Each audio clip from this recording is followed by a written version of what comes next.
Yes. Eugene again.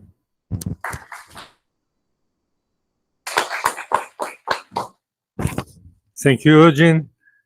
We have another remote talk by Gabriel Caritá from INPE. We'll talk about machine learning-based image classification for identifying retrograde resonances in binary star systems. I don't know whether Gabriel will speak in Portuguese or in English. Feel free. Olá, vocês estão me escutando? Olá, vocês me escutam? Acho que sim, né? Acho que tá tudo certo. Sim. Ok, obrigado. Eu vou falar em português mesmo, mas os slides em geral estão em inglês, tá? Então, estou compartilhando a minha tela. Por favor, confirmem se ela está apresentando. Ainda? Agora? Sim. Assim, se vocês conseguem ver o slide, então. Então, vamos começar, então. Bom, meu nome é Gabriel, né? Sou aluno do INPE de doutorado no programa de pós-graduação em Engenharia Espacial, né? E eu venho por meio aqui, né, desse congresso aqui, fazer uma apresentação, né, sobre identificação de ressonâncias retrógradas em sistemas binários estelares, tá?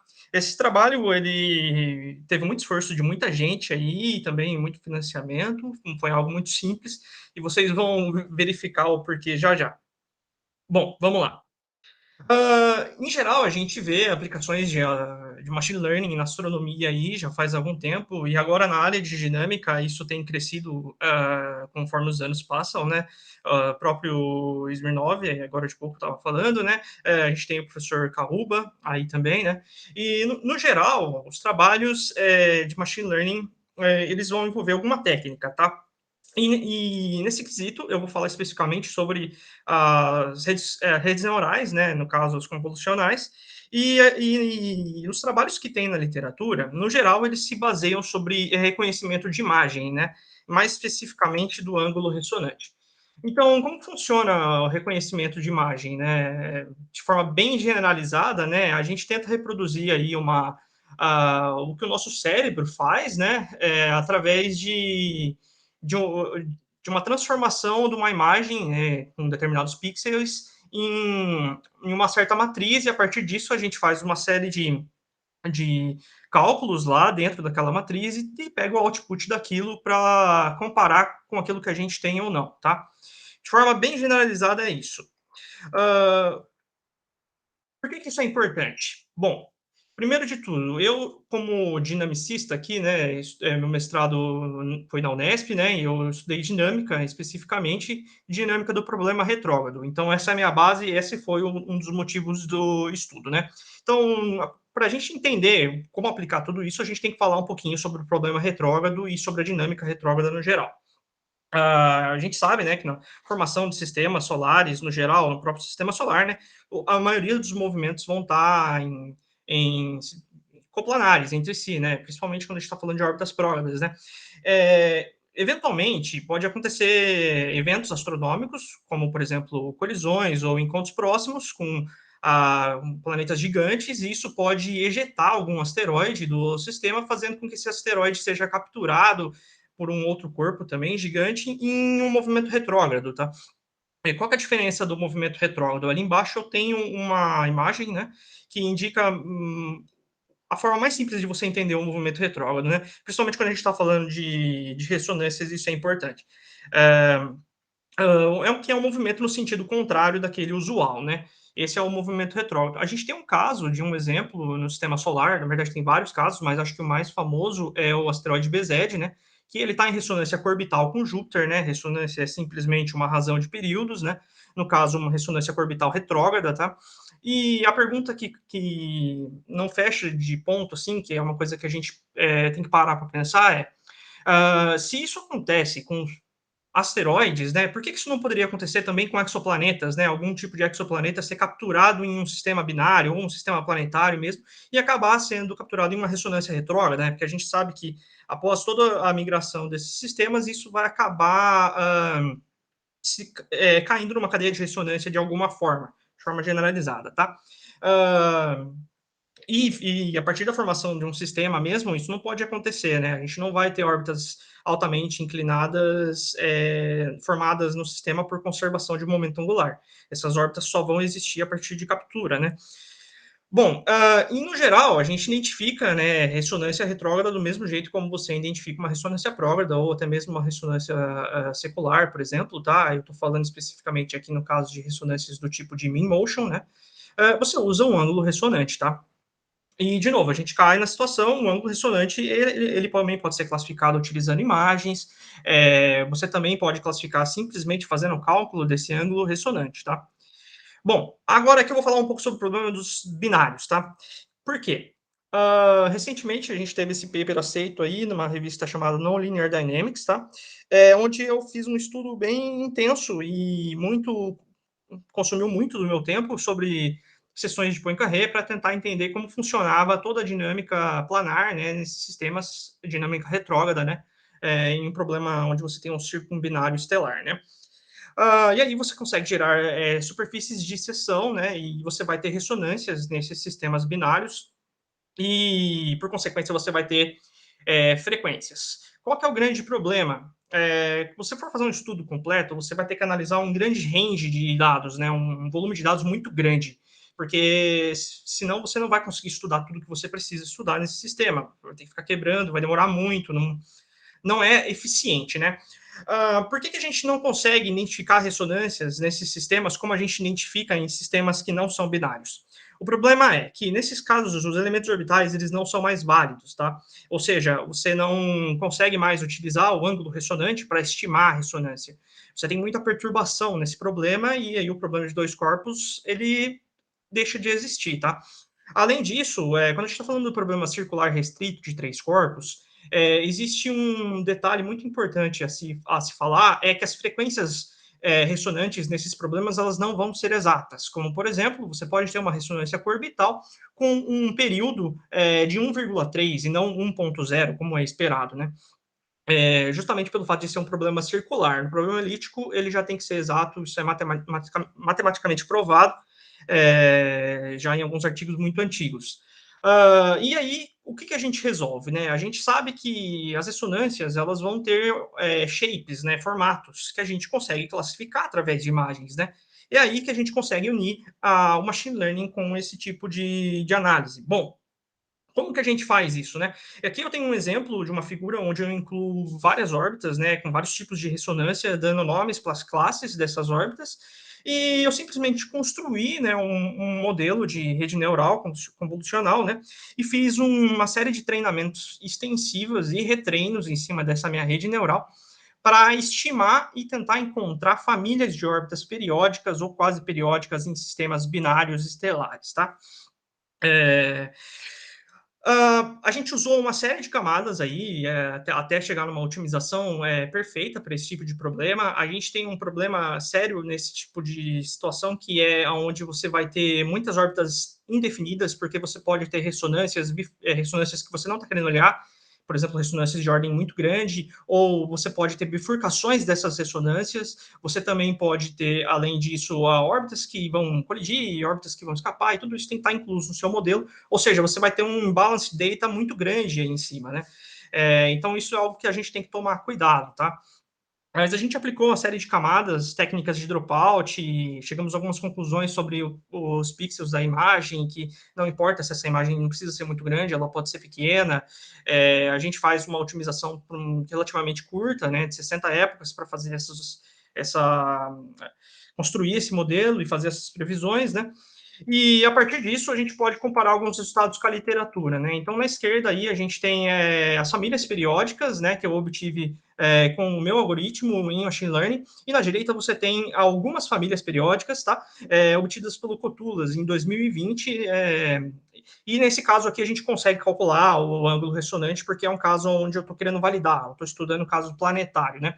Diferente do Cotulas, a forma como eu defino, né, a minha energia, né, nesse caso do problema circular restrito, ela é metade negativa da energia do Cottulas, né? Então o gráfico dele vai estar flipado em relação ao meu, né? Mas o mais importante é olhar os ômegas aqui, né? Então ômega 0 e ômega π, ou seja, o tipo de libração, o modo de libração dessa ressonância, né? A mesma coisa eu consigo observar nessas ressonâncias que eu tenho aqui. No caso, essa mais roxa e azul seria equivalente a 2,1 dele, né?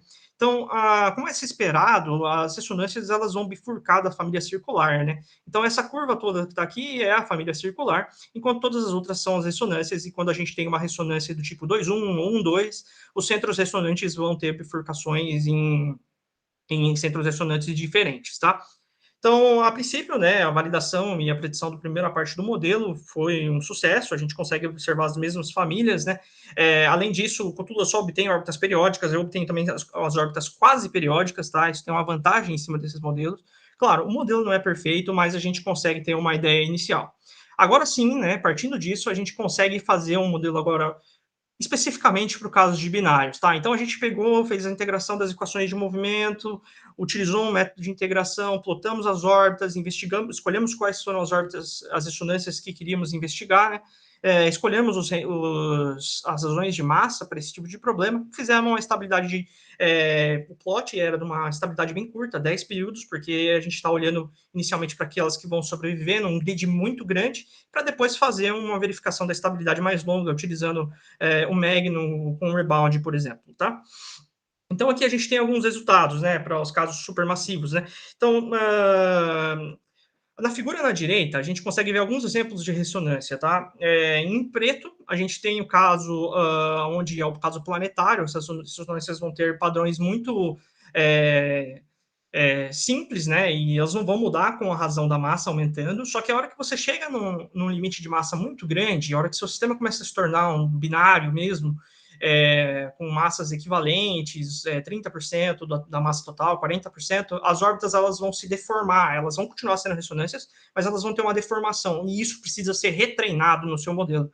Caso contrário, o modelo não vai conseguir ser capaz de identificar essas ressonâncias, tá?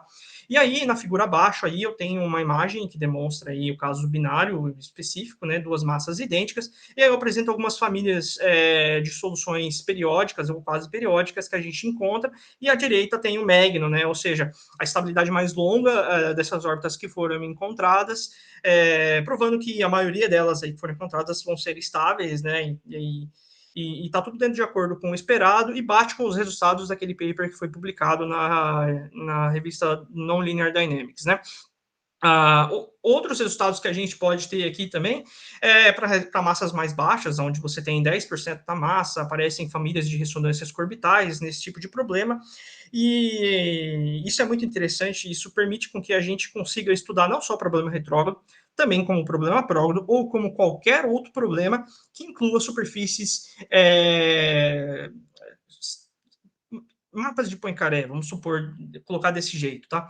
Então, fazer um estudo de superfícies de seção é algo extremamente chato. Quando você tem um volume muito grande de dados, isso pode se tornar muito custoso mentalmente falando, porque não é fácil você identificar um grande volume de dados aqui.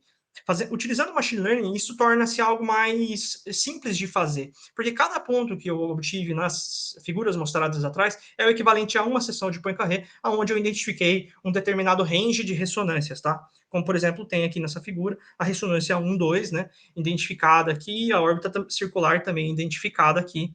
Isso permite com que a gente consiga classificar um volume gigantesco de dados, consegue identificar famílias ressonantes, a gente consegue achar órbitas periódicas, quase periódicas, também pode fazer uma aplicação em sistemas binários, planetários, e apesar de tudo, o algoritmo ainda tem um pouco de problema com as órbitas circulares no caso retrógrado. Por quê?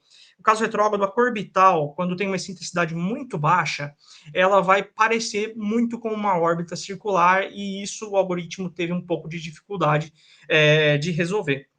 Mas, no geral, ele funciona muito bem e tem dado resultados muito excelentes até o momento. Eu acho que é isso. Não sei se alguém tem alguma pergunta a fazer.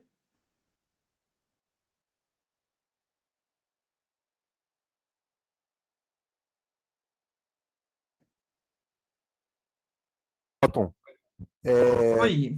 como é que você faz, analisando as imagens, você faz várias sessões de Poincaré, como é que ele identifica, por exemplo, uma família de órbitas periódicas, como é que ela evolui a largura, o tamanho das quase periódicas de uma sessão de Poincaré para outra? Você consegue fazer esse rastreio?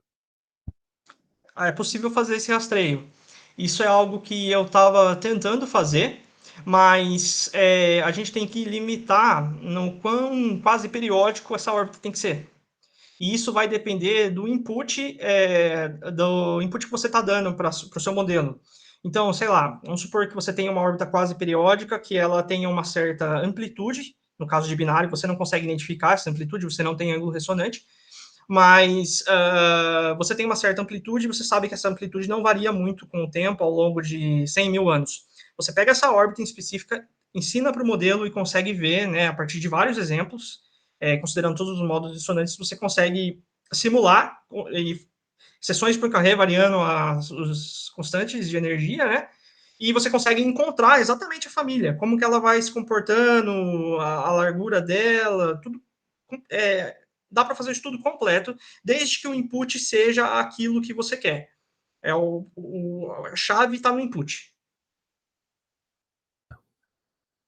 Mais uma última pergunta aqui.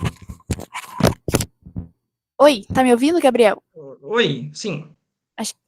Acho que tá bom. Obrigada pela palestra. Eu queria saber de uma coisa que apareceu no início dos slides. Foi mais que eu não captei você falando sobre. Estava escrito alguma coisa sobre Kepler. Você estava falando sobre alguma coisa, mas eu não captei. Ok, deixa eu mostrar o slide novamente, mas vamos ver qual que é a pergunta.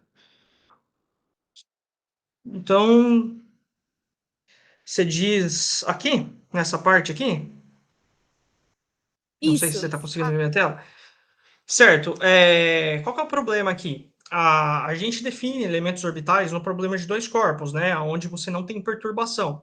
A partir do momento que você parte para um problema de três corpos, onde os dois corpos são extremamente massivos, se você for tentar calcular o semi-eixo maior, excentricidade, ou qualquer outra coisa que seja relacionado com o elemento orbital em relação a qualquer um desses corpos, você não vai conseguir, porque o problema de dois corpos é definido no problema não perturbado, né? Você também consegue fazer problema perturbado, mas é uma perturbação muito intensa. Então, não dá muito certo. Você não tem elementos orbitais, você não vai ter semi-eixo maior, excentricidade. Isso dificulta você entender